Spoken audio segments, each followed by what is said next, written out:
Desde la Fundación Caja Rural queremos agradeceros la asistencia a estas nuevas jornadas de Infosalud del mes de abril que comenzamos hoy con el Hospital de Recoletas, al que agradecemos que hayan querido colaborar y que hayan querido participar en las jornadas de este mes de abril. Y nos acompaña José Luis Santo, jefe de cardiología del Hospital Recoletas, y Juan Alfaro, director del Hospital de Recoletas aquí en Zamora. Gracias, Laura.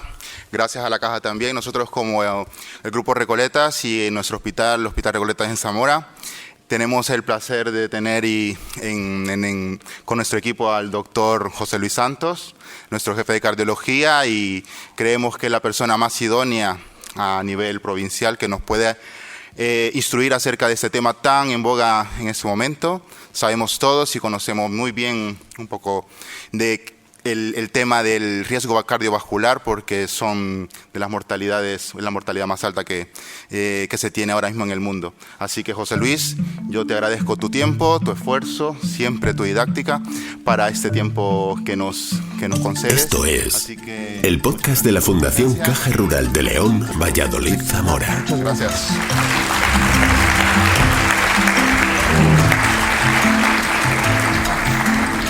Escucha la carta, las conferencias, la voz de los premiados, el argumento del autor. Investigadores, médicos, científicos, historiadores, músicos, creadores de cultura y arte, intelectuales de diversas ramas se convierten en divulgadores de conocimiento a través de este podcast. Bienvenido. Quería agradecer también al Grupo Recoletas y a la Caja Rural por darme la posibilidad de estar aquí con todos ustedes.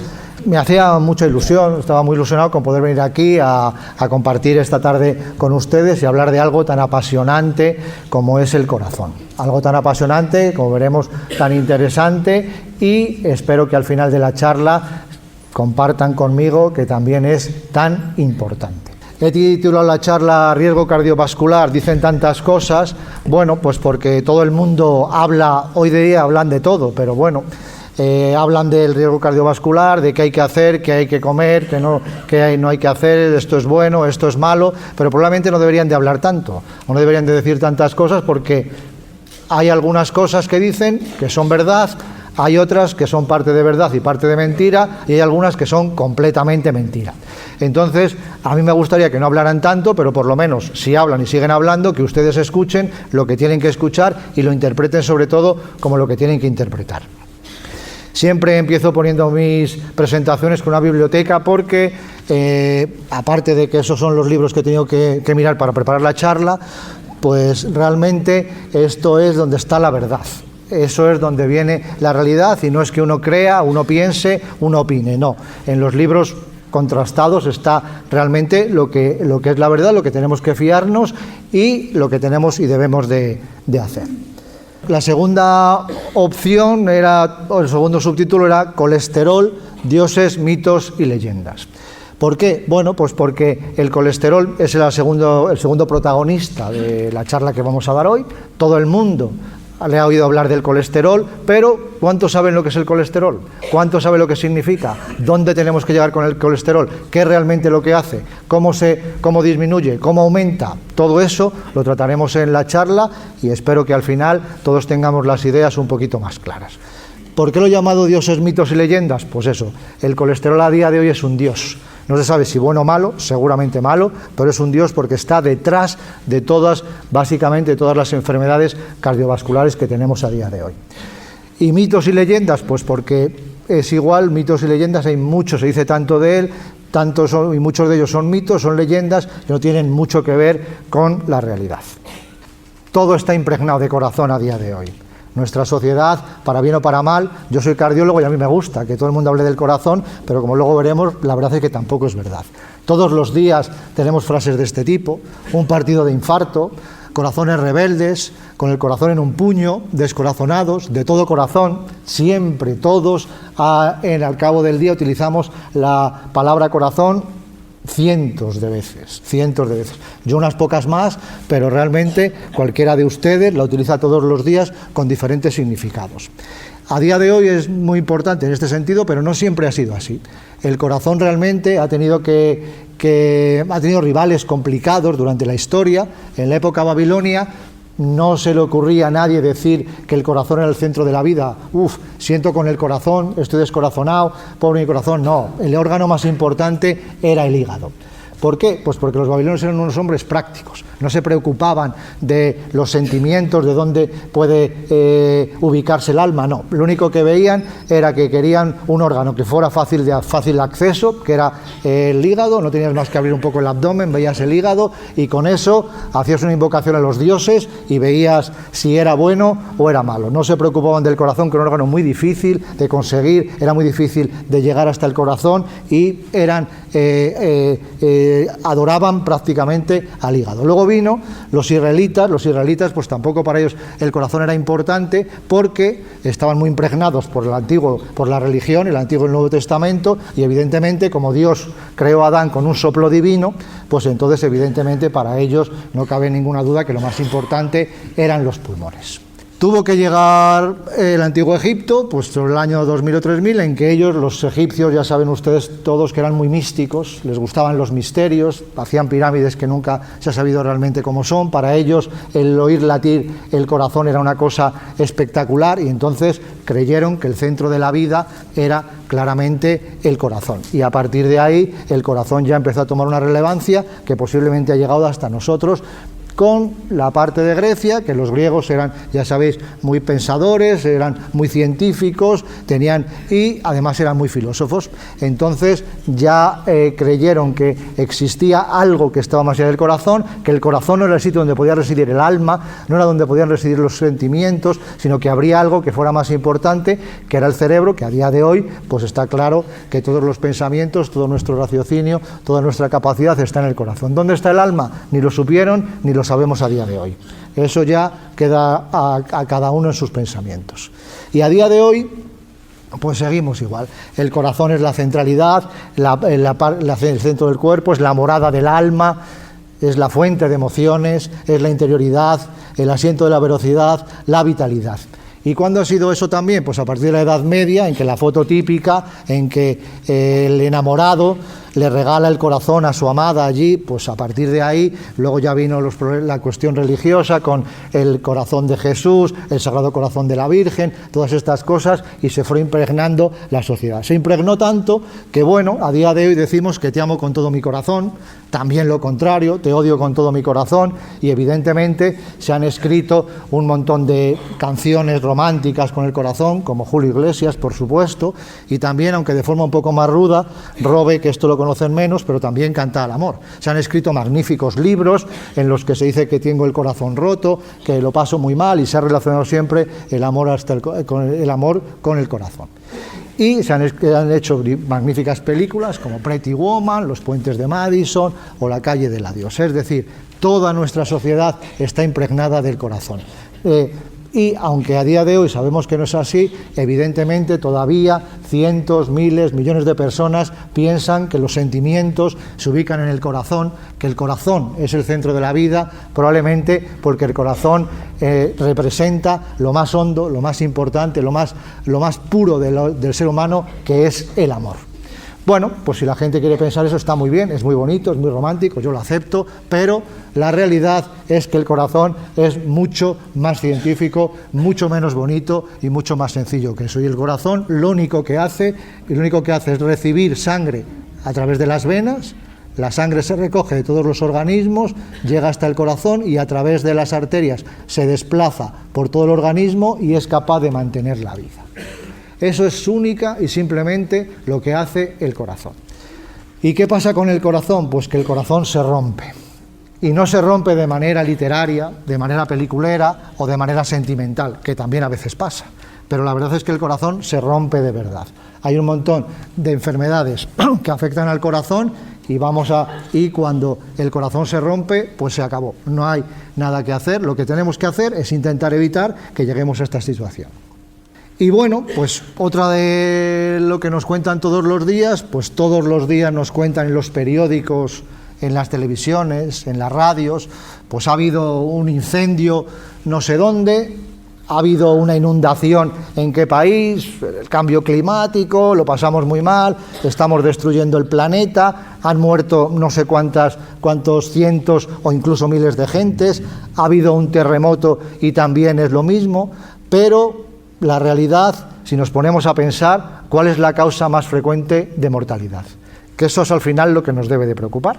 Pues como ven ahí, la posibilidad de morirse en una inundación, pues es una entre 144.000, entre 117.000. La posibilidad de morirse en un terremoto, 117.000. Así vamos, la posibilidad debe ser de que te caiga un rayo encima o que del cielo se caiga sobre las cabezas, pues es posible, pero es muy raro. Y según vamos avanzando a lo largo de la rueda, cada vez va siendo más frecuente, hasta que llegamos a la causa más frecuente de mortalidad en la especie humana. De tal forma que 1 de cada 5 personas van o vamos a fallecer de una enfermedad cardiovascular. Probablemente eso es lo que nos deba de preocupar. Es muchísimo más raro que nos caiga un rayo encima, aunque eso salga en el periódico, a que alguien se muera del corazón, aunque eso no salga en el periódico. Pero nosotros realmente lo que tenemos que preocuparnos es de cuál es la causa más frecuente de mortalidad y ver si podemos hacer algo para evitar que al final exista ese desenlace. A lo largo de la historia, también ya desde tiempos muy remotos, ya se han preocupado o nos hemos preocupado de intentar averiguar cuáles son las enfermedades del corazón y cómo podemos tratarlas. Ya en el antiguo Egipto, como os dije antes, era ya gente preocupada por el corazón, pues ya ellos fueron los primeros que hace 3.000 años empezaron a pensar en lo que llamamos la isquemia miocárdica, es decir, que el corazón puede tener alguna enfermedad que hiciera que no llegara la sangre al resto de los organismos. En un papiro ya se describía, además, hace 3.000 años, fíjense, que en el papiro de Ebers se afirmaba que si un paciente presenta dolor en el brazo y en la parte izquierda del tórax, la muerte lo está amenazando. Es decir, clínicamente ya estaban describiendo lo que a día de hoy llamamos un infarto de miocardio. Hace 3.000 años, sin ninguna base científica, pero ellos experimentalmente algo les decía que el que tenía esos síntomas habían visto que eso era algo malo y podía fallecer el paciente. En China, hace 2.500 años, pues otro pensador decía que cuando el pulso no está bien, pues también algo amenaza a la vida. Es decir, ya ellos veían una relación entre alteraciones en el pulso y la posibilidad de morir. Hipócrates, pues ya todos es más conocido, ya en la época griega, fue el primero que estableció el concepto de factores de riesgo, que luego veremos lo que es. De tal manera que él dijo que los pacientes que tienen obesidad tienen más posibilidades de tener enfermedades cardiovasculares que alguien que no tenía obesidad. Y además volvió otra vez a describir lo que era la angina de pecho.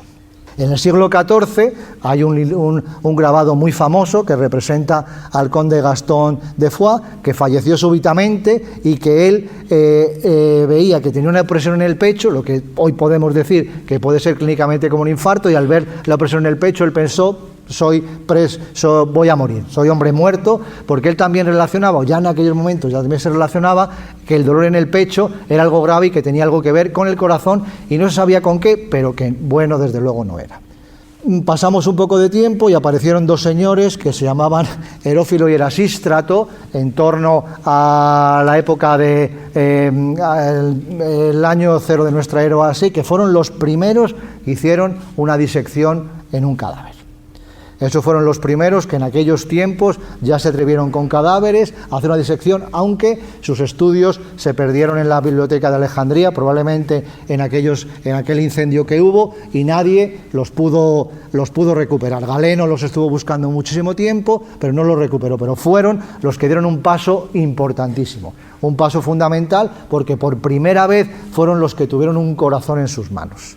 Imagínense lo que es en el año 0 de nuestra era poder tener un corazón en las manos de una persona. Pues estos fueron los primeros que lo consiguieron. Después, ya clásicamente, sobre el siglo XVII, ese otro señor que se llama Andreas Vesalio fue el primero que realizó un libro de anatomía que tituló La fábrica, haciendo disecciones regladas de muchos cadáveres que cogía. En aquellos tiempos, además, todo era muy oscuro, existía un oscurantismo. Evidentemente, los cadáveres por las noches salían a coger los que habían ajusticiado durante el día. La policía les perseguía, salían corriendo uno detrás de otro, en fin, eran unas cosas, bueno, no voy a decir interesantes, pero por lo menos intensas. Y luego después, ahí os traigo una de las primeras fotografías anatómicas, unas primeras láminas anatómicas correspondientes a un corazón. Ahí veis lo que representaba, esto era el corazón, que se parece muchísimo a lo que es el corazón a día de hoy. Estas láminas las hizo Leonardo da Vinci en torno al 1500. Es decir, hace 500 años ya conocían bastante lo que era el corazón.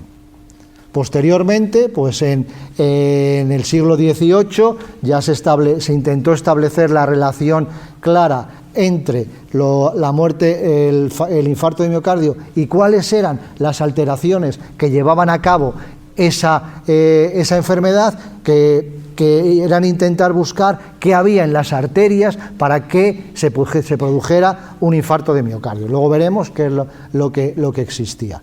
Después, en el siglo ya XVII, se descubrió ya clínicamente, se caracterizó lo que era una angina de pecho y lo que es un infarto de miocardio, es decir, se caracterizó que un dolor en el pecho, que se irradia la garganta, que se irradia el brazo izquierdo, que se acompaña de náuseas y de vómitos, pues en muchas ocasiones puede ser un infarto, hay que tener cuidado y hay que ir al hospital para tratarlo de forma correcta. Pues eso ya se sabía en el siglo XVIII. Y esto es otro hito en la historia de la cardiología, por este señor que se llama Forsman, que era un médico joven en el año 1927, yo creo que él tenía en torno a 25 años, pues en aquellos momentos se hacían cateterismos en animales, fundamentalmente un perro. ¿Qué es un cateterismo? Pues un cateterismo es un procedimiento en el que a través de una vena del brazo, de una vena del cuello, se llega hasta el corazón para poder introducir contraste y ver el corazón. Seguro que algunos de ustedes saben qué es el cateterismo en sus propias carnes, y es algo que vemos todos los días para ver las coronarias y para tratar los infartos de miocardio. Bueno, pues a él se le ocurrió que si lo hacían en perros, ¿por qué no lo iban a hacer en humanos? Entonces se lo propuso a su jefe se cabreó mucho, se dijo que eso en absoluto, que eso no se podía hacer en humanos, que a quién se le ocurría, y bueno, como todas estas gentes que han hecho hitos en la historia, pues una persona perseverante, y entonces dijo, yo voy adelante, pero tenía un problema, y el problema era que no podía acceder a las áreas estériles para conseguir los cateterismos. Entonces se hizo amigo de la jefa de enfermeras, una señora que se llama Greta Ditsche, y entre los dos se pusieron de acuerdo para poder hacer el cateterismo. De hecho, incluso la jefa de enfermeras se ofreció como conejillo de indias para que se lo hicieran. Al final no fue necesario utilizarla él, sino que él mismo, a través de la arteria del brazo, se introdujo un catéter que se utilizaban entonces para una sonda urinaria y llegó hasta el corazón. Y esa es la radiografía que él se hizo del primer cateterismo. ¿Ven por aquí una cosa, un tubito blanco? Pues eso está introducido a través del brazo, que es ese, llega por aquí, va por la vena subclavia, la vena cava superior y llega ahí en la aurícula derecha. Ese fue el primer cateterismo que se hizo en la historia en 1927. Lo hizo Forsman con la colaboración de la enfermera de la que se hizo amigo, Greta Ditsche. Y otro de los hitos de la cardiología pues lo representa el doctor Barnard. Todos estos ya más o menos lo conocen. En 1967 hizo el primer trasplante de corazón. 1967, trasplante de corazón, un paciente que duró 18 meses. 18 meses que murió de un...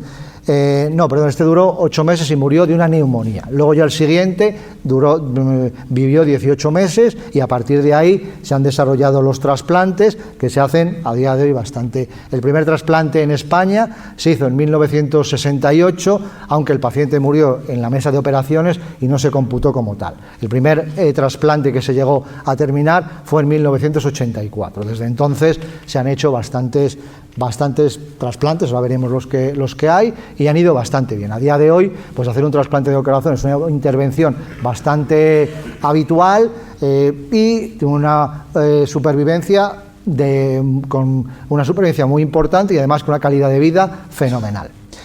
Porque, bueno, todo esto son un poco los hitos en la historia de la medicina a través de las enfermedades cardiovasculares, y es importante porque yo creo que hoy, a día de hoy, estamos en un nuevo hito de la cardiología. Porque en estos momentos hay un montón de tratamientos que podemos utilizar todos los días que sirven no para curar, sino para prevenir.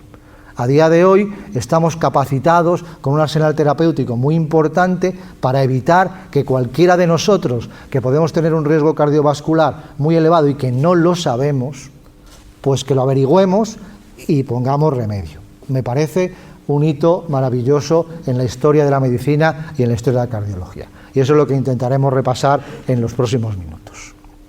Y bueno, como en todas las historias, hay unas actrices principales, como Katharine Hepburn, actores principales como Terence Hill o Sean Connery, y actores secundarios. Pues también en esta historia del corazón está el actor principal y los actores secundarios. ¿Cuál es el actor principal del corazón? Pues sin ninguna duda la cardiopatía isquémica.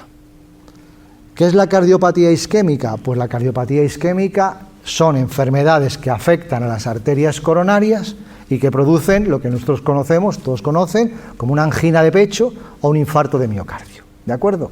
Y la cardiopatía isquémica se engloba dentro de un grupo de enfermedades que se llaman enfermedad cardiovascular aterosclerótica. La enfermedad cardiovascular aterosclerótica, que como luego veremos se produce por una aterosclerosis, es decir, porque las arterias del organismo, en lugar de estar así de gordas, como luego veremos por qué, se vuelven estrechas y hace que la sangre no circule bien, pueden afectar, como luego veremos, no solo al corazón, sino también al cerebro y sobre todo a las piernas. Es decir, la enfermedad cardiovascular aterosclerótica no solo afecta al corazón, afecta a las piernas y afecta sobre todo al cerebro. Y todas tienen los mismos factores de riesgo. Y todas se pueden tratar de la misma manera. Y todas se pueden prevenir de la misma manera. Y eso es lo que tenemos que intentar todos. Ser capaces de descubrir cuál es el riesgo cardiovascular de cada uno de nosotros y tratar con los mecanismos que tenemos a día de hoy, cada uno de manera personalizada y adecuada a sus necesidades. ¿De qué estamos hablando? Estamos hablando de que la cardiopatía isquémica en Europa, en el año 2013, pero ahora daré datos más recientes, había 93 millones de pacientes con cardiopatía isquémica, es decir, con un infarto o con una angina. Y todos los años 9 millones de personas tienen un infarto, todos los años, en Europa. ¿Qué pasa en España? Pues en España hay actualmente en torno a 1 millón de personas con un infarto crónico, que necesitan tratamiento. Todos los años, en torno a 100.000 personas ingresan en las plantas de hospitales con un infarto. Todos los años, bueno, la cifra de actualmente de gente con ictus es en torno a 720.000 a día de hoy, y todos los años también en torno a 90.000 personas ingresan en los hospitales españoles con un ictus. Con toda la carga que se supone para la persona, para la familia y para la sociedad. Y hay que tener en cuenta que todas esas cosas, si todos hiciéramos las cosas bien, se podrían reducir claramente.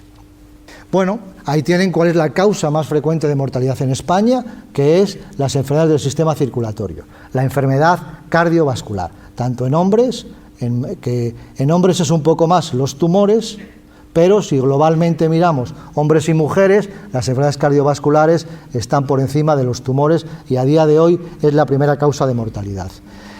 Bueno, y esta diapositiva, que son datos del 2018, el año anterior a la pandemia, que son muy parecidas al año 2022, el año posterior a la pandemia, mirad lo que nos dicen. En España, más o menos fallecen al año en torno a 425.000 personas todos los años por todas las causas, lo que representa más o menos en torno a 1.170 personas todos los días. Pues de esas, en torno al 30% Es decir, 121.000 personas al año y 330 personas al día fallecen de enfermedades cardiovasculares, de ictus y de infartos, todos los días. Y yo creo que eso no sale nunca en el periódico.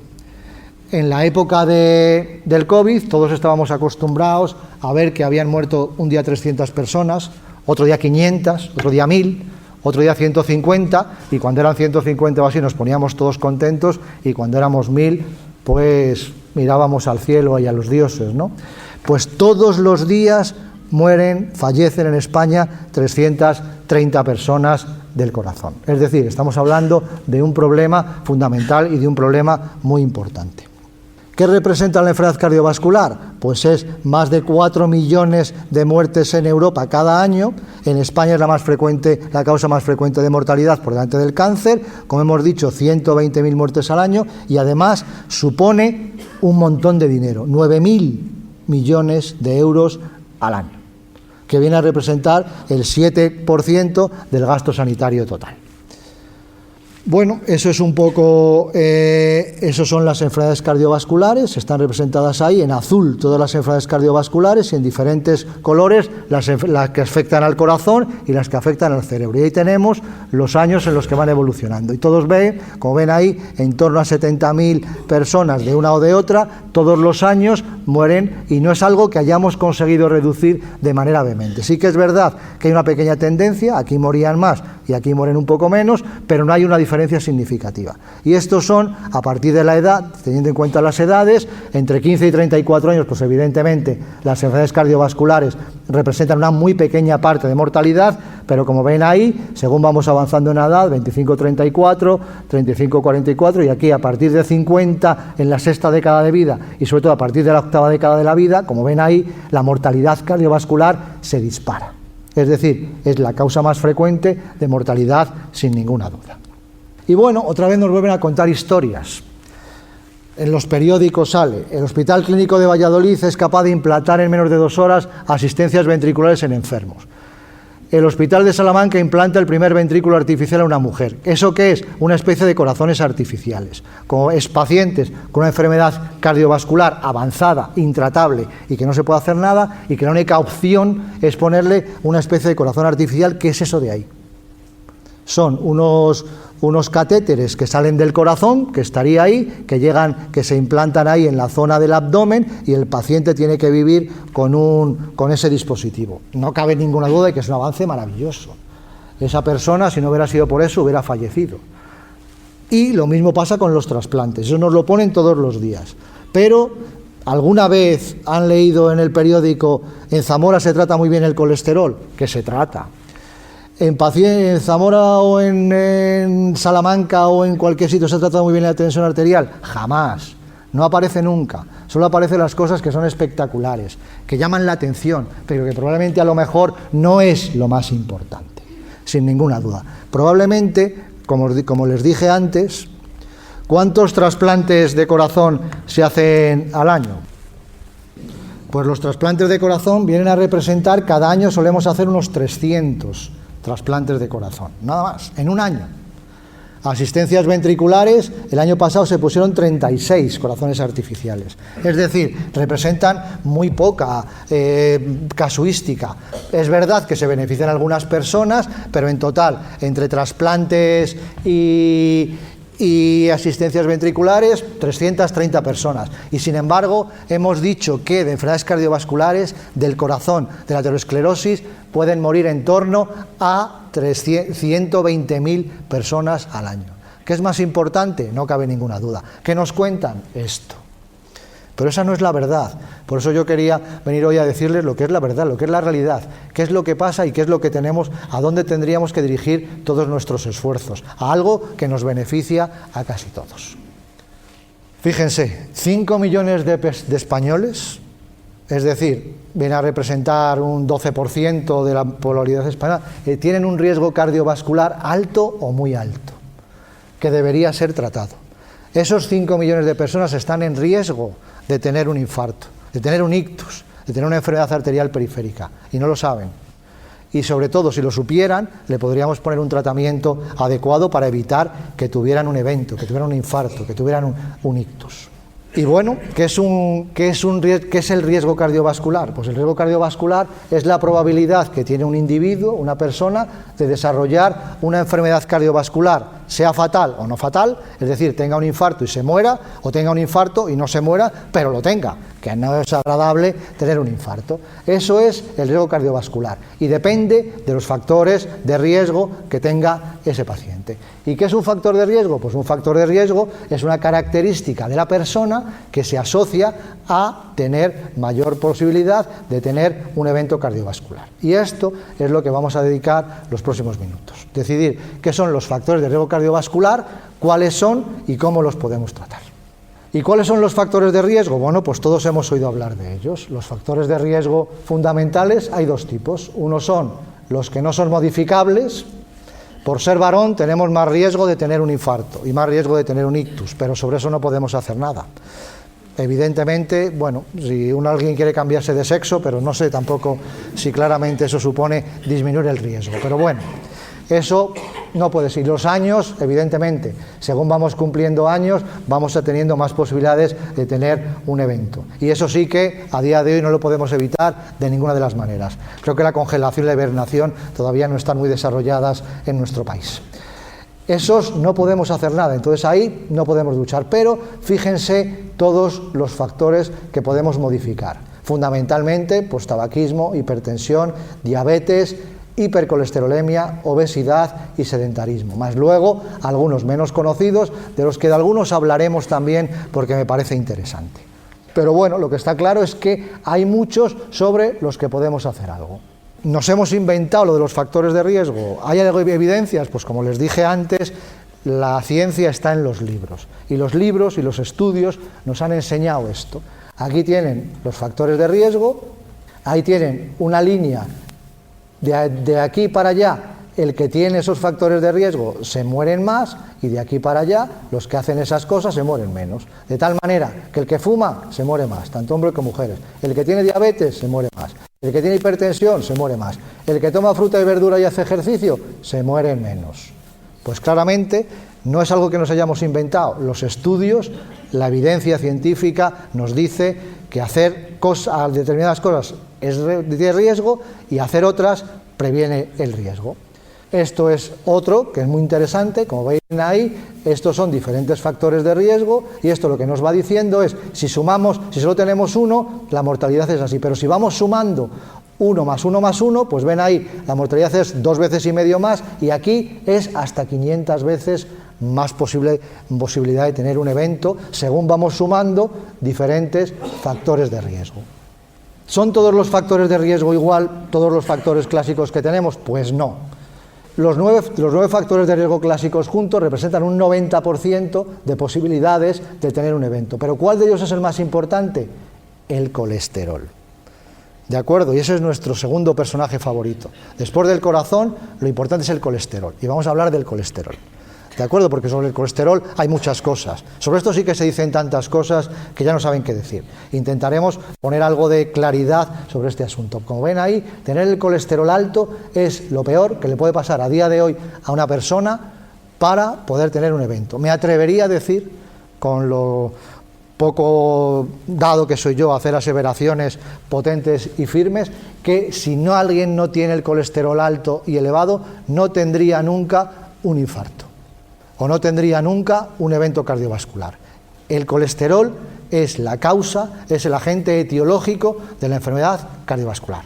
Como luego veremos, se fija en las arterias, produce la placa de ateroma y hace que las arterias se obstruyan y al final den esos problemas, infartos y ictus.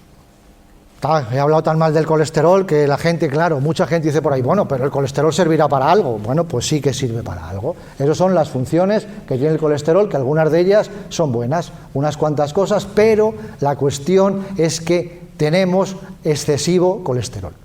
Luego veremos un poco las cifras, pero ya les adelanto que los estudios dicen que con tener 20 de colesterol sería suficiente. 20. ¿Alguien tiene 20?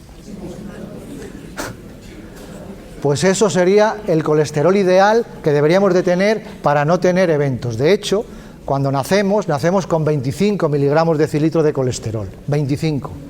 Y cuando nacemos es cuando probablemente necesitamos más colesterol, porque estamos desarrollándonos mucho más, necesitamos las células dividirse, las membranas necesitan colesterol y con 25 sería suficiente.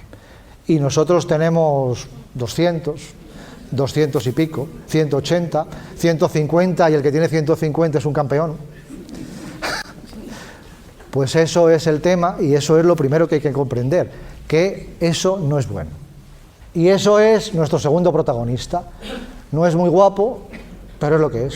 Esos son los cristales de colesterol. Además, el colesterol es una molécula insoluble y es indestructible. Es un enemigo voraz. No hay manera de acabar con él. Una vez que se ha producido y se pone en las arterias, es imposible acabar con él. Se queda allí y ya no hay forma de destruirlo. No hay ningún sistema enzimático en nuestro organismo que sea capaz de degradar el colesterol. Y eso es la fórmula química del colesterol. Esos son los cristales que circulan y eso es la fórmula química. ¿Y qué hace el colesterol? Pues vean lo que hace el colesterol. Eso es una arteria. Eso es la luz de la arteria y eso es la pared arterial. Y si le hacemos, eso es un corte hecho así y eso es visto desde esta manera. Y eso es lo otro. Eso es la luz de la arteria y la pared. Pues eso es lo normal. Eso es que toda la arteria está perfecta, no está obstruida y eso es para alguien que no tuviera colesterol. A lo largo de la vida, según se va acumulando colesterol, como ven, en la pared de la arteria se forma una placa de colesterol. Que si no tenemos cuidado, no tratamos el colesterol y sigue aumentando, pues en lugar de ser así de pequeñita, se vuelve más grande.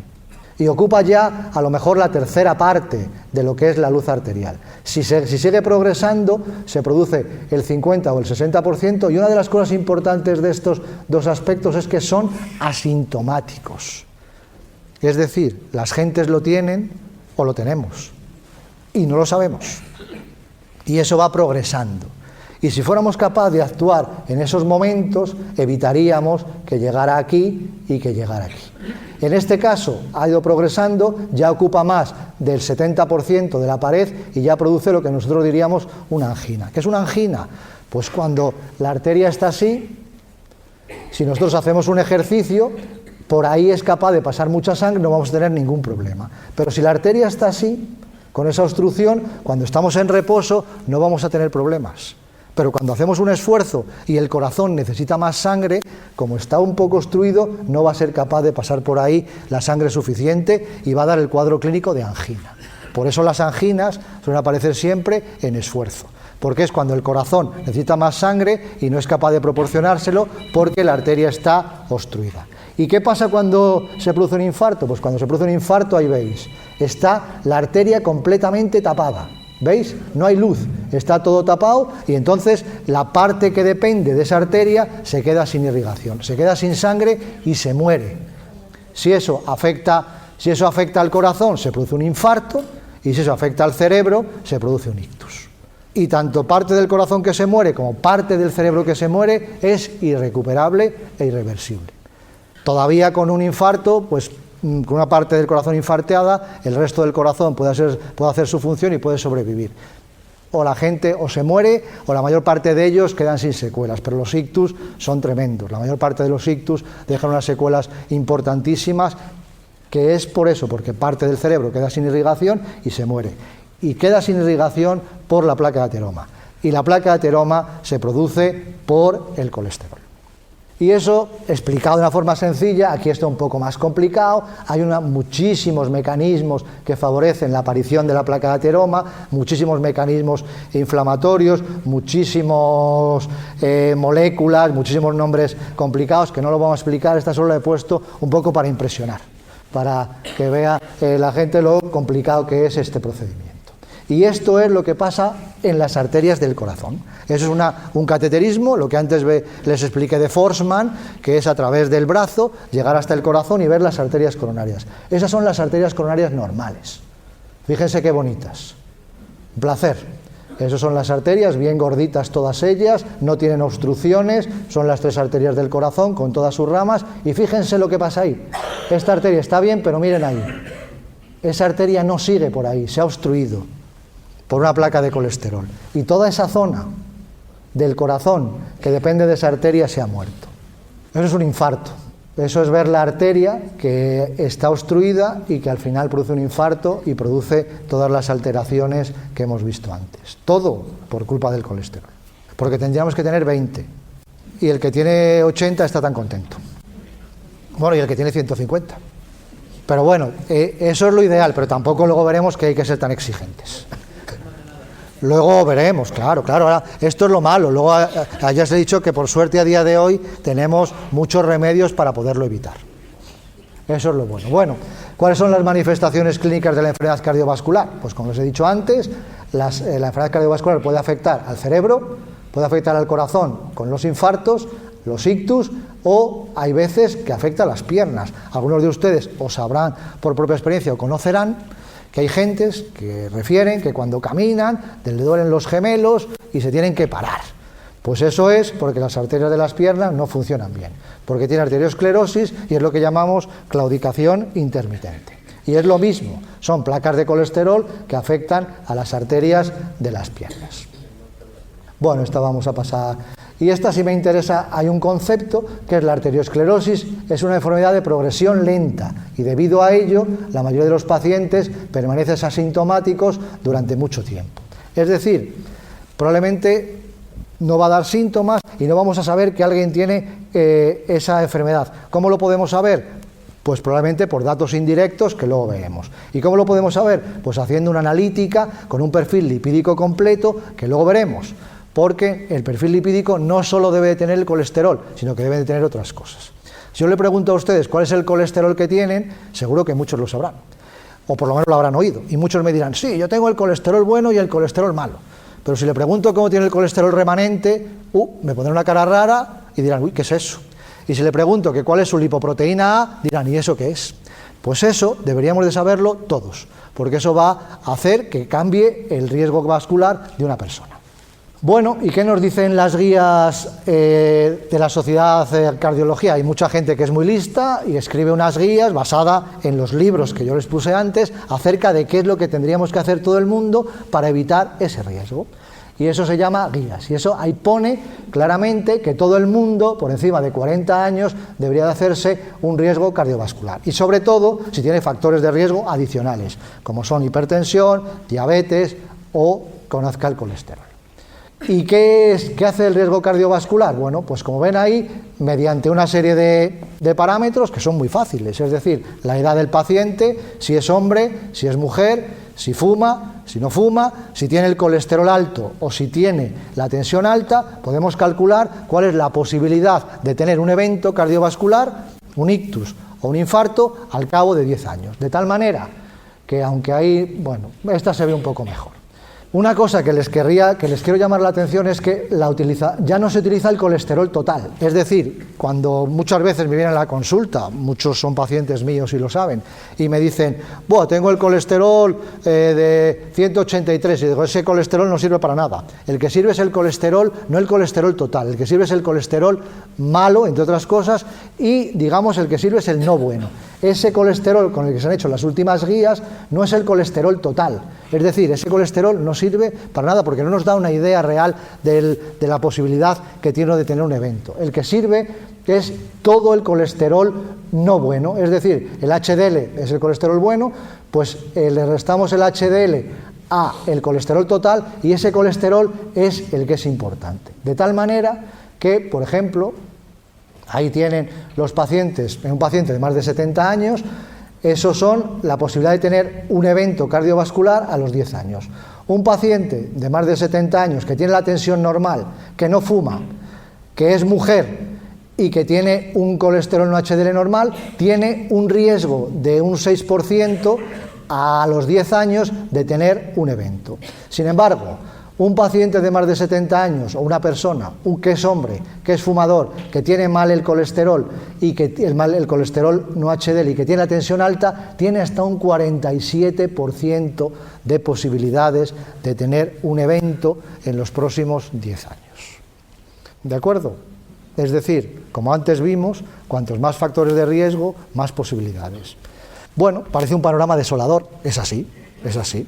Todos los días se muere mucha gente, todos los días fallece mucha gente, porque eso está ahí, lo tenemos ahí, y lo que tenemos que hacer es intentar luchar contra ello. Si lo llevamos, hay gente que me dice, le digo, mire usted, tiene una posibilidad de tener un 25% de posibilidades en 10 años de tener un infarto. Y me dice, bueno, yo estoy contento, tengo un 75% de posibilidades que no. Yo, bueno, pues es una forma de verlo. Hay gente que es más pesimista y hay gente que es más optimista, ¿no? Pero bueno, entonces, pero claro, tú a ese paciente lo mismo le dices, pues mire usted tiene un riesgo de tener un 25%, pero si un paciente que tiene la tensión controlada, que no fuma, que tiene el colesterol controlado, pues que tuviera en torno a 40 años, sus arterias tienen una edad de 39 años, es decir, lo que corresponde a su edad biológica. Sin embargo, un paciente que tiene muchos factores de riesgo, que no se ha cuidado, de la misma edad y que fuma, pues tiene sus arterias, aunque tenga 40 años, sus arterias tienen 62. Y eso ya es otra historia. Que es decir, uy, usted qué guapo está, por fuera, tiene unos ojos preciosos, no tiene arrugas, pero sus arterias tienen 62 años, que es probablemente las que le van a matar. Eso ya es otra forma de ver las cosas, y ante eso ya se van un poco más descontentos y pensando que a lo mejor algo tienen que hacer. Esa es una gráfica muy interesante que nos dice cómo cuantos más años tenemos el colesterol alto, más posibilidades tenemos de tener un evento. De tal manera que hay un número crítico, esto se hizo con LDL, que hay un número crítico que cuando llegamos a 5.000 unidades se dispara, eso es 5.000, y hasta aquí no ha habido muchos eventos y a partir de aquí se disparan los eventos. Cuanto antes lleguemos a 5.000 unidades de LDL durante la vida, más riesgo tenemos de tener. Entonces, cuanto más tiempo tengamos el colesterol alto, antes vamos a llegar a tener 5.000 y a una edad más temprana vamos a poder tener un evento cardiovascular. ¿Qué quiere decir eso? Pues que tenemos que cuidarnos desde edades tempranas de la vida. Desde edades tempranas de la vida tenemos que habernos hecho un riesgo cardiovascular y tenemos que ver qué es lo que podemos hacer para evitar los males mayores. Y lo mismo que decía antes, pues se ha demostrado que cuantos más factores de riesgo, peor, la gente se muere más. Pero hemos demostrado que disminuyendo los factores de riesgo mejoramos la supervivencia de las gentes, pues me parece una pregunta interesante. Es decir, los factores de riesgo están ahí, no podemos hacer nada contra ellos, pero si los quitamos, ¿va a servir de algo? Pues la pregunta es claramente que sí. Miren eso no le voy a presentar, pero bueno, eso es los pacientes en los que se le trata un factor de riesgo 2 o 3 y el que más ha demostrado pues es lo mismo. La disminución del colesterol representó una disminución del 51% de la enfermedad coronaria. Es decir, si somos capaces de bajar el colesterol, que somos capaces de hacerlo, disminuiría a la mitad la posibilidad de que un paciente pueda tener un evento cardiovascular. El problema que existe es que, a pesar de que la gente está con tratamiento, que luego veremos cuáles son, muchos de ellos no alcanzan los niveles, pero a partir de hoy, de estos meses, por eso hablaba antes de los hitos que existen a día de hoy, tenemos fármacos suficientemente potentes, tenemos fármacos que pueden utilizarse a la vez, que hacen que el colesterol podamos bajarlo hasta límites que hace un tiempo eran insospechados y que casi se pueden acercar a ese número ideal de 20, que sería lo que los estudios epidemiológicos dicen que sería lo ideal para evitar la mortalidad cardiovascular. Bueno, y otra cosa muy importante es que ¿qué colesterol es importante? ¿Solo podemos quedarnos con el colesterol total, que os dije antes? Pues no. Todo eso son los tipos de colesterol que tendría que tener una analítica normal, y que no la tiene nunca, por otra parte, y que todo el mundo la debería de tener. Y esos son el colesterol total, bueno, lo vamos a ver ahí mejor. Eso es los parámetros de colesterol que debería tener una analítica completa, que es un colesterol total, un LDL, que sería el colesterol malo, un HDL, que sería el colesterol bueno, unos triglicéridos, un no HDL, que es muy importante, una ApoB y una lipo-A. Y como les dije antes, estoy seguro que de aquí poquísimos conocen cuál es la ApoB y la lipo-A, porque todo eso nos va a decir claramente cuál es el riesgo cardiovascular de un paciente. No nos podemos quedar solo en el colesterol total, si tengo 200 o tengo 220, no. Lo importante es que necesitamos saber qué colesterol es el que es capaz de depositarse en las arterias. Y en las arterias solo se va a depositar el colesterol pequeño que es capaz de introducirse en las células endoteliales. El HDL es buen colesterol porque lo que hace es transportar el colesterol al hígado y eliminarlo. Y las demás partículas lo que hacen es transportar el colesterol hasta las arterias, depositarse ahí y, como les dije antes, ese colesterol nunca va a desaparecer. Lo único que va a hacer es que cada vez va a ir creciendo, va a ir creciendo, va a ir creciendo, hasta que al final la arteria se obstruye y se produce un infarto o un ictus. ¿Y cómo dividimos a los pacientes dependiendo del riesgo? Pues hay pacientes de muy alto riesgo vascular, hay pacientes de alto riesgo vascular, que está en rojo más clarito, hay pacientes de moderado riesgo y hay pacientes de bajo riesgo. ¿Cuáles son los pacientes de muy alto riesgo cardiovascular? Pues los pacientes de muy alto riesgo vascular son aquellos que han tenido ya un infarto o un ictus. Esos pacientes, por haber tenido un infarto o un ictus, tienen muchísimas más posibilidades de tener otro evento. Y tenemos que tener muchísimo más cuidado con ellos. Pero a mí realmente no son los pacientes que más me interesan, aunque yo soy cardiólogo y me gustan los infartos y me gusta tratarlos. Pero lo que yo quiero, lo que yo pretendo y lo que yo deseo es que las gentes no lleguen a infartarse, no lleguen a tener un ictus. Y eso a día de hoy lo podemos hacer tratando no solo a la gente que tiene mucho riesgo, sino también a los pacientes que tienen un moderado o un bajo riesgo. ¿Quiénes son pacientes con bajo riesgo? Pues todos los pacientes o todas las personas que no tienen ningún factor de riesgo. Y como veremos ahí, ahora veremos cuáles son los niveles de colesterol que tienen que tener esas gentes. ¿Qué tenemos que hacer para evitar el riesgo? Pues bueno, pues si todos los factores de riesgo, evidentemente tabaquismo, eso no se puede fumar. Fumar es un factor de riesgo también muy importante, no tanto como el colesterol, pero muy importante. Es decir, no se debe de fumar. La dieta, pues bueno, la dieta es interesante. Es baja, hay que tomar dieta, pues lo que todos sabemos que es comer bien y tal, pero luego haremos un hincapié sobre la dieta, porque muchos de ustedes sabrán, y todos los días a mí me cuentan, que resulta que me digo, usted tiene el colesterol muy alto, y dice, pero bueno, pues me ha dicho el médico de cabecera que lo tengo muy bien. Digo, pero ¿cómo es posible eso? Y dice, además yo como perfecto. Todos los días como una coliflor, unas alcachofas y los domingos y fiestas de guardar unas coles de Bruselas. ¿Cómo voy a tener yo el colesterol alto? Es imposible. Digo, pues mire usted, ahí lo tiene. ¿Por qué? Porque luego veremos a qué se debe eso. Es otra de las leyendas urbanas. La dieta es importante, pero no fundamental. Bueno, ¿qué más tenemos que hacer? La actividad física, fundamental. La actividad física es fundamental. Nunca diré yo que la actividad física no es buena, y menos teniendo en cuenta que mi hijo hizo las ciencias del deporte, ¿no? Pues claro, yo tengo que fomentarlo. Pero es así. No es una cuestión personal, sino es una cuestión de que el hacer deporte está bien, es bueno, pero lo mismo, no es suficiente.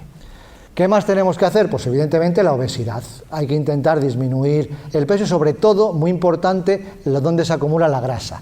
Es importante medirse la cintura abdominal, de tal manera que más de 94 en hombres y más de 80 en mujeres es indicativo de que esa persona tiene más riesgo de tener un evento cardiovascular.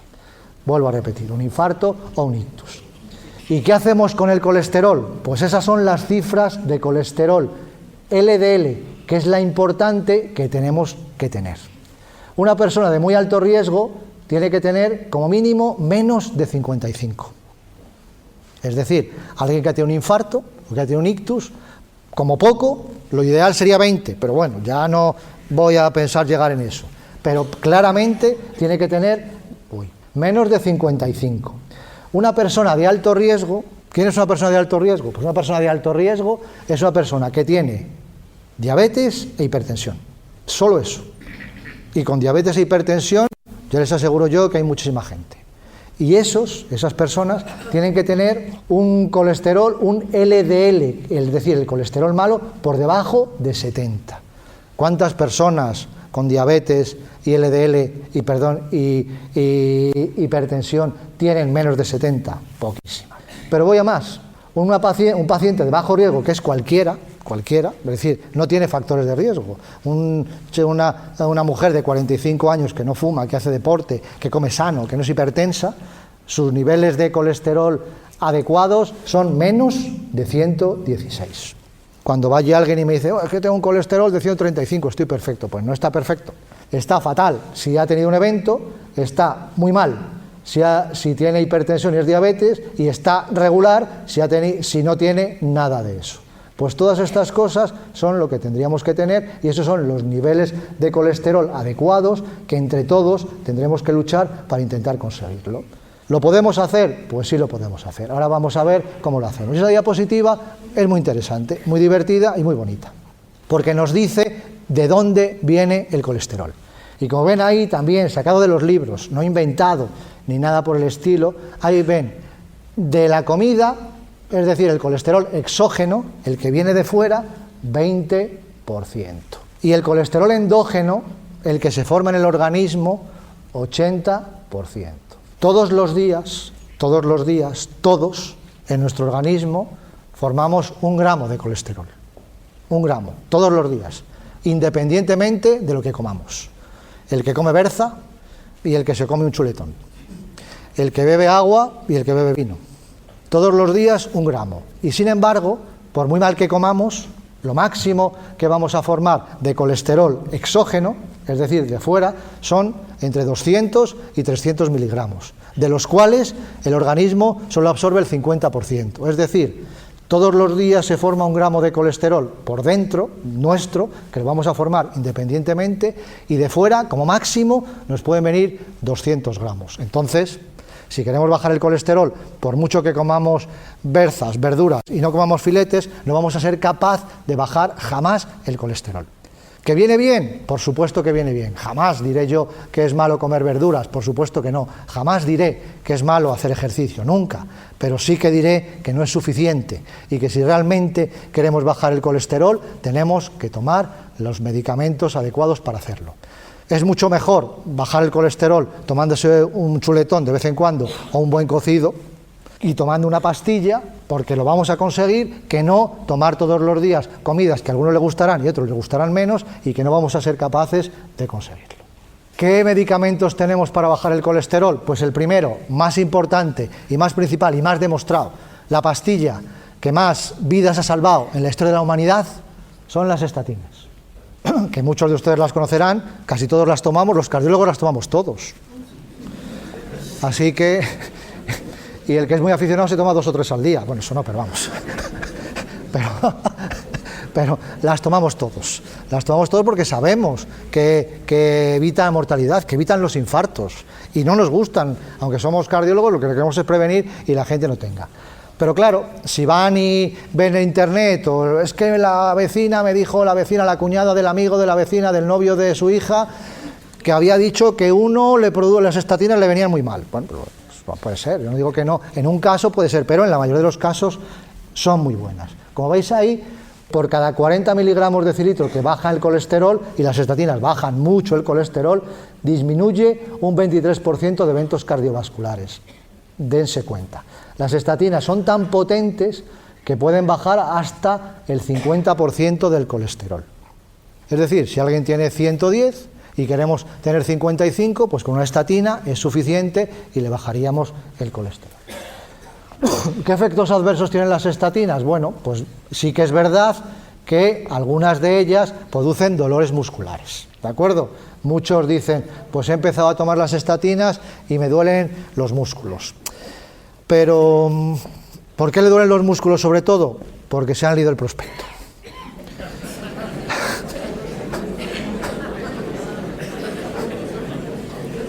Y en el prospecto lo pone. No voy a decir yo que no. En el prospecto pone que las estatinas producen dolores musculares. Pero para eso también están los estudios. Y se da un estudio muy divertido, que se lo voy a contar así rápidamente. Se cogió a 2 grupos de pacientes y se les dio a uno un placebo, es decir, a los dos se le dijo, pues los estudios se hacen así, vamos a hacer este estudio con estatinas, a uno se le da a la pastilla y a otros no se le da la pastilla. Se le da un placebo, que es una pastillita, pero no contiene nada. Entonces, bueno, pues se le dio a la mitad sí, a la mitad no, y que tanto unos como otros, a los que le dieron la estatina y a los que no se la dieron, desarrollaron dolores musculares, porque lo decía el prospecto. Le dolían los músculos, pero lo curioso fue que a los que no habían tomado la pastilla, que no tenían estatina, al quitársela, mejoraron. que eso no lo decía el prospecto. Quiero decir que eso está muy influido por lo que la gente vaya a pensar, por lo que haya dicho el vecino, por lo que dicen tantas cosas que ya no saben qué decir. Pues eso, yo quiero que lo que les digan sepan por qué lo dicen, y el que no lo dice le digan, pues mire usted, no tiene razón. Pues así es, las estatinas son un fármaco súper eficaz y esas cosas que se cuentan no son verdad. Eso es una diapositiva que muestra la posibilidad de tener mialgias tomando, es decir, dolores musculares, tomando estatinas, que sería el gris clarito, y tomando placebo, que sería el gris oscuro. ¿Qué produce más dolores musculares? El placebo. Es decir, la gente que no toma la pastilla, pero que le dices que es pastilla. Y como también le das el prospecto, pues dice, uy, me duele porque lo dice aquí. Y luego tú vas y dices, pues es que no puede ser. Y dices, sí, que lo dice el prospecto. Ah, bueno, pues dice el prospecto. Así es, no puedes luchar contra el prospecto. Es imposible. Bueno, la realidad es esa, que no producen tantos efectos secundarios como realmente. Y si los producen, son efectos secundarios que no llevan a ninguna parte y que no son realmente graves. Y ahí está, hay diferentes tipos de estatina y esos son la intensidad y la capacidad de bajar colesterol que tienen. Las más potentes, que son la rosuvastatina y la atorvastatina, pues el Lipocom, el Alcil, muchos de ellos seguro que ustedes los conocen, son capaces de bajar hasta un 50% el colesterol. ¿De acuerdo? Que son cifras muy importantes. Lo que pasa es que a veces no son suficientes y como a veces no son suficientes, pues todavía tenemos más fármacos, más posibilidades. Uno de ellos es el ezetimibe, que se suele dar siempre asociado a las estatinas. Y otros son los inhibidores del PCSK9, que son unos fármacos muy buenos, que se pinchan una vez al mes, una vez cada 15 días, pero que no nos dejan utilizar porque son muy caros. Valen en torno a 300 euros al mes y claro, pues eso los tenemos prohibidos y cada vez que recetamos uno hay que ir a luchar contra el servicio de farmacia porque es una cosa complicadísima. Pero en algunos casos se deberían de utilizar. Y ahora, que es lo que les dije que íbamos a contar también, las últimas novedades, hay otros nuevos fármacos que han aparecido en los últimos meses. Uno de ellos es el ácido bempedoico, que es el Ninlemdo, que estamos poniéndolos, y de lo que yo me siento muy orgulloso, que Zamora, que esto es clase 1A, es decir, todo el mundo tendría que tenerlo, pues Zamora es la ciudad de España donde más fármacos de estos se ponen, es decir, somos top de los sitios donde más se ponen, qué es lo que hay que hacer para disminuir el riesgo vascular y para que la gente no tenga eventos. Eso es algo novedosísimo. Y esto también es muy nuevo, que es lo que habrán oído, eso que algunos llaman la vacuna del colesterol. Pues es verdad, a día de hoy ya existe un fármaco que pinchado una vez cada 6 meses es capaz de reducir el colesterol hasta un 50%. ¿Por qué no se utiliza tampoco a día de hoy? ¿Por qué siguen siendo las estatinas primera elección? Pues por lo mismo, porque es muy caro, vale en torno a unos 6.000 euros o así los tratamientos al año, ¿de acuerdo? Mientras que unas estatinas valen en torno a 360 o 370. Yo espero que bajen en un tiempo y que dentro de unos años, a partir de los 10 o 12 años, todo el mundo se pinche a partir de los 15 o 20 años se pinche este fármaco cada 6 meses y eso evitará que tenga colesterol como para que en un momento determinado de su vida desarrolle una enfermedad. Se pinche ese y se tome otro fármaco del que luego hablaremos que también previene el riesgo vascular. Y esos son hasta dónde a día de hoy podemos disminuir el colesterol. Alguien que le sumemos una estatina más un ezetimibe más un inhibidor del PCSK9, es decir, 3 fármacos juntos, podemos bajarle el colesterol hasta un 85%. Es decir, a día de hoy, como os dije antes, el panorama es desolador, pero sin embargo esto nos viene a la luz. Esto es la aurora boreal, es el amanecer. Somos capaces de tener fármacos suficientes para eliminar ese riesgo. Y el que no lo tiene es porque no ha querido o no se lo han hecho bien.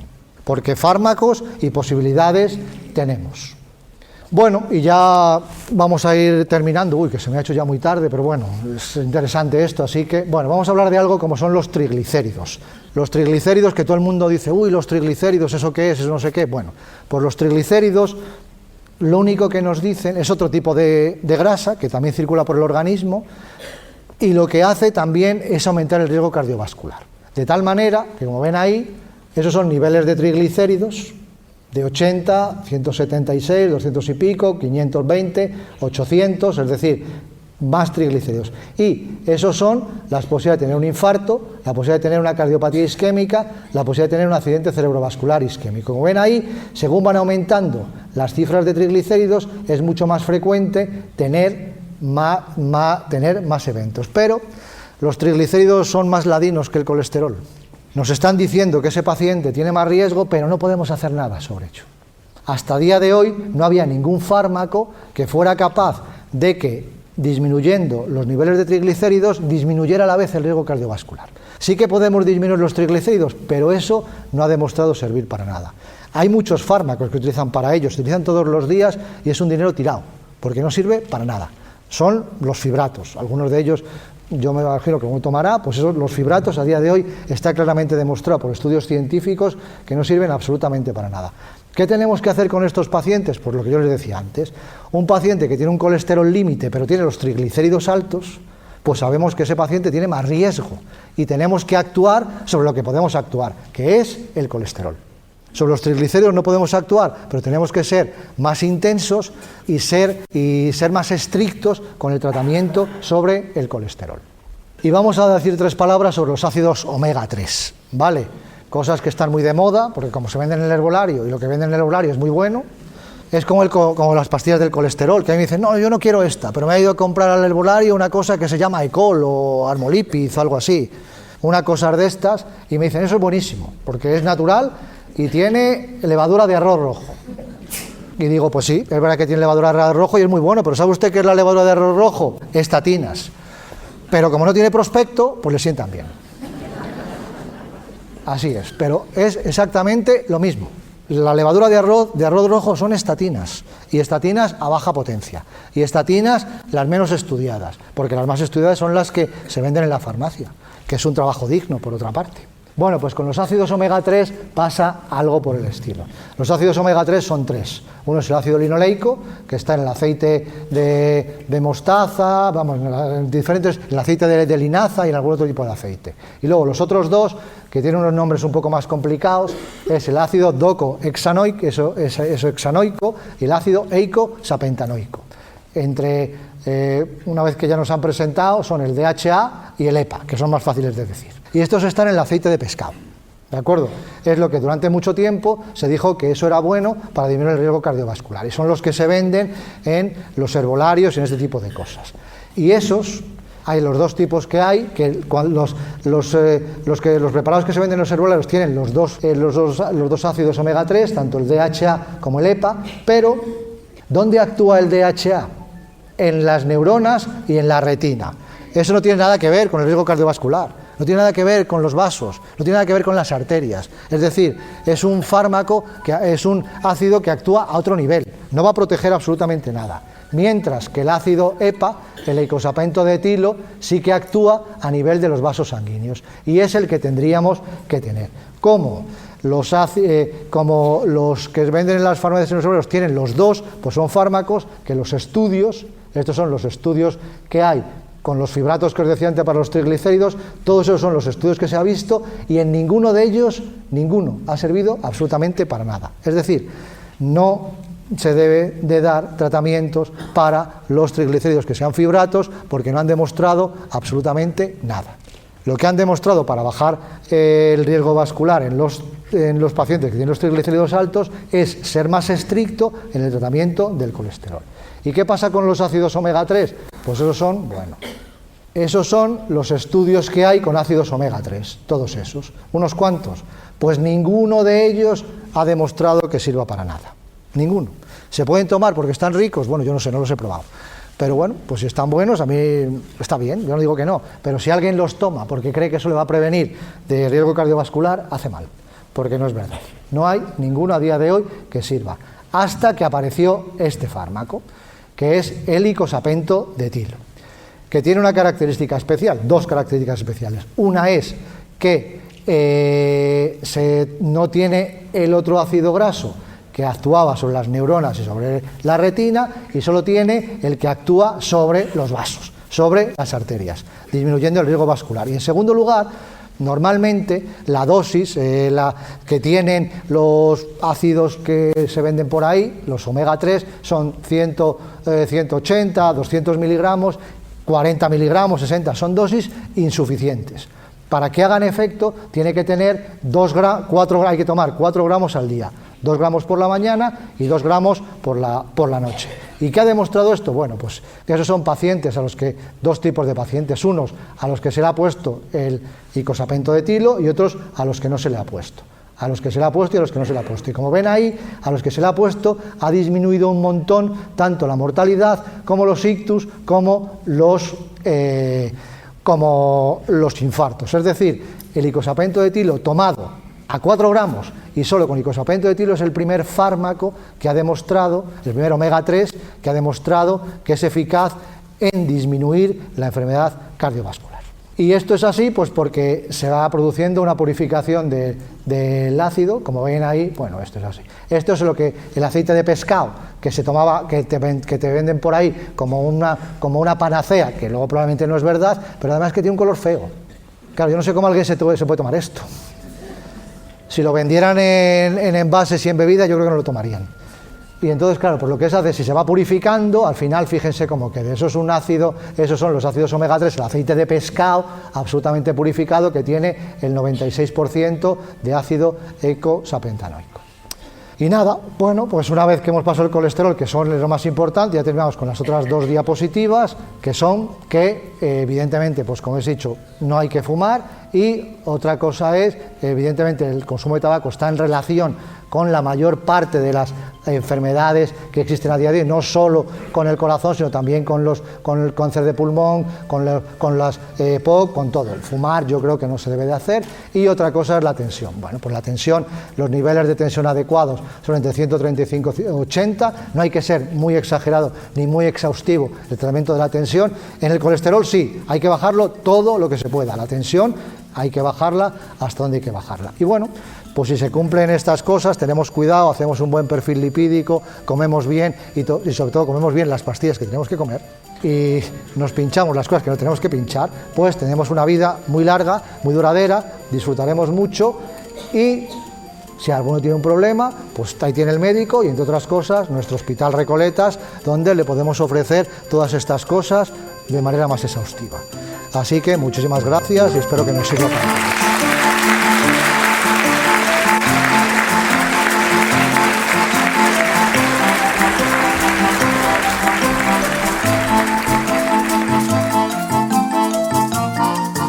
Esto es el podcast de la Fundación Caja Rural de León, Valladolid, Zamora.